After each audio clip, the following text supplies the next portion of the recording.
प्रधानमंत्री मोदी ने देश को पहले भी कई बार वैक्सीन के सुरक्षित होने का भरोसा दिलाया था और आज इसी भरोसे का दूसरा बड़ा सबूत दिया। मैं देशवासियों को एक और बात कहना चाहता हूं।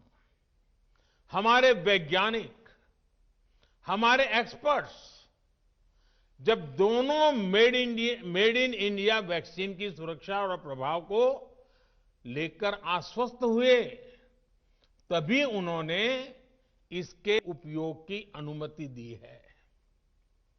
इसलिए देशवासियों को किसी भी तरह के प्रोपेगेंडा,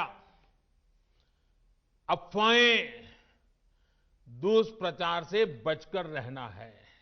ये भारतीय वैक्सीन विदेशी वैक्सीनों की तुलना में बहुत सस्ती हैं और इनका उपयोग भी उतना ही आसान है।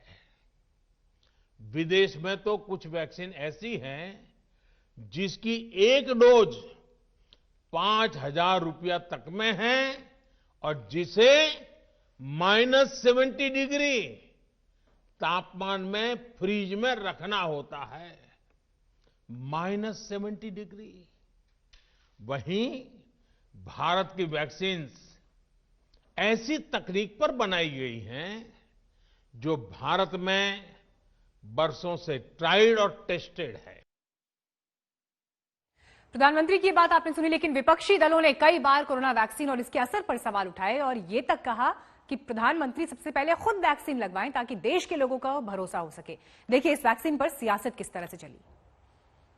भारत बायोटेक हो, एस्ट्राजेनेका हो, जो दुनिया की कंपनी हो, आज एक विश्वास, आश्वासन दिलाने के लिए मैं तो बल्कि एक सुझाव दूंगा और पॉजिटिव सुझाव है। देश के प्रधानमंत्री श्री नरेंद्र मोदी जी को पहली वैक्सीन लगवानी चाहिए कोवैक्सीन भारत बायोटेक की, ताकि जनता में एक विश्वास जागे। अभी तो उनके मुख्यमंत्री साहब वैक्सीन आई नहीं, पिछला दरवाजा पहले ही ढूंढ रहे हैं, कह रहे नहीं मैं वैक्सीन नहीं लगाऊंगा, पहले जनता लगवाएगी। देखिए मैं तो नहीं लगवाऊंगा अभी वैक्सीन, मैंने अपनी बात कह दी और वो भी बीजेपी लगाएगी, उसका भरोसा करूंगा मैं? अरे जाओ भाई, अरे अपनी सरकार आएगी, सबको फ्री वैक्सीन लगेगी। हम बीजेपी का वैक्सीन नहीं लगवा सकते।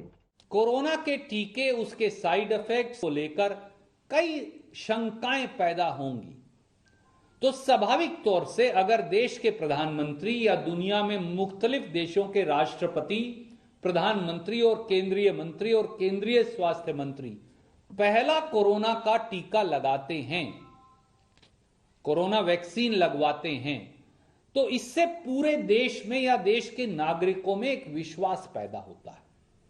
परंतु अगर मोदी जी नहीं लगवाना चाहते, मोदी जी के केंद्रीय मंत्रीगण नहीं लगवाना चाहते, मोदी जी के मुख्यमंत्री नहीं लगवाना चाहते, तो ये उनकी राय है, हम इसमें उन्हें कोई चुनौती नहीं देंगे। बुनियादी सवाल ये उत्पन्न होता है कि अगर ये टीका इतना ही सुरक्षित है, इतना ही कामदेह है, तो अभी तक किसी इस सरकार का कोई जिम्मेदार मंत्री सामने क्यों नहीं आया कि सबसे पहले मुझे टीका लगाओ, जिससे कि लोगों में संदेश जाए कि ये टीका बिल्कुल पूरी तरह से सुरक्षित है।